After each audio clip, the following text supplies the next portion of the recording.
Class, which is the Doctor Who spin-off on Yeah. BBC Three. There were 2 episodes available. Have you just watched the first one, or have you watched them both? I just watched the first one, and then I watched 5 minutes of the second one to see kind of what it was going to be like, and I was happy that I did, because it made me realise that they are going to carry on with this whole idea of kind of monster of the week or kind of situation of the week, which I wanted. So this was like the sort of because like there was the Sarah Jane Adventures, wasn't there, which was like the CBBC. This is the BBC. Then there was Doctor Who, which is the mainstream one. You had Torchwood, which is the adult one, and then this is sort of like the teen version, isn't it? This is written by Patrick Ness, who's a young adult YA fiction writer. He's not done anything for TV before. Right. Set at Coal Hill Academy. Coal Hill. Yeah. It focuses on 4 or 5 students at the school. There's a girl who's sort of really sort of high achiever, but she's a bit nerdy, is sort of arranging the school dance. Then there's another girl who's really intelligent, but is younger than the guys in college. I think she's meant to be, about 14? And everyone else is sort of meant to be about sort of 16, 17. Yeah, she's a lot younger. Even though they all look like they're in the mid-20s, as all these kids do, so it's hard to tell how old they're meant to be. A guy who's a footballer, and then there's another kid who's sort of quite posh and has just joined the college, and you're not quite sure what to make of him. And then it turns out, surprise, surprise, he's an alien, and he's a prince on his alien planet.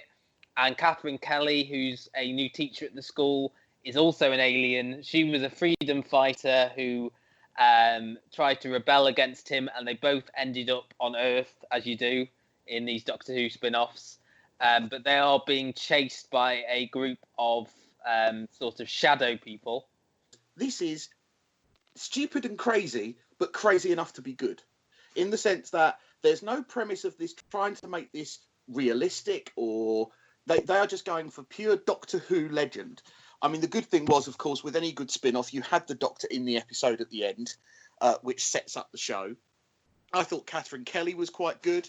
Yeah. I didn't like saying outstanding, quite good. It was very, very expositional, because there was a lot to get through. You know, this is how we left the home planet. This is why we're here. Who are these aliens, these shadowy aliens? I did think, actually, that there were quite a few moments that were quite funny as well. I thought there was a good sense of humour about it.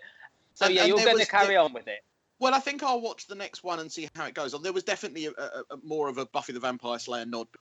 And there was that wonderful scene at the beginning of episode 2, which you haven't seen yet, where it's kind of like they sit and talk about how all these people are just carrying on their lives as if nothing happened. And there's always that bit in Buffy of the other people not really noticing all these things that are going around, and how do they do that. So I did like that.